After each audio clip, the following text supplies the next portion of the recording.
Assalamu alaikum wa rahmatullahi wa barakatuh. To jama'a, to ga wata sabuwa fina-finai na jiya Lahadi, to yau ga su mun zo da su.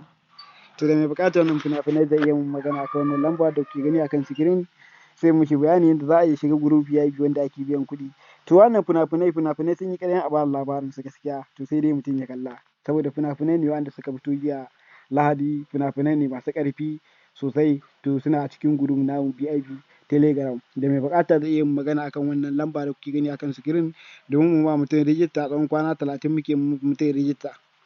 To domin haɗuwa da mu za ka iya ɗaukar wannan lamba da kuke gani akan sikirin, domin ka haɗa ta akan WhatsApp ka yi mun magana ko ka kira mu kai tsaye za ka same mu.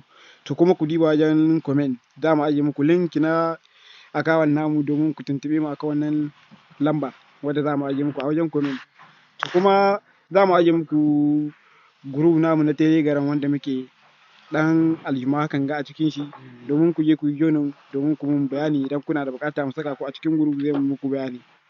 Mu saka ku a cikin group. To wannan fina-finai dai ɗan uwa kakka bari a baka labari, fina-finai ne wanda suka fito jiya Lahadi. Jiya Lahadi daga kamfanin Sultan, akwai wasu kuma daga kamfanin Yusu Zamani, to akwai wasu kuma daga kamfanin Mega. To kamar yadda kuka sani kowane kamfani fassara ta kowane kamfani muna kawowa. Idan mutum na da buƙatar shiga group zai iya mun magana akan wannan lamba da kuke gani domin mu mai rijista.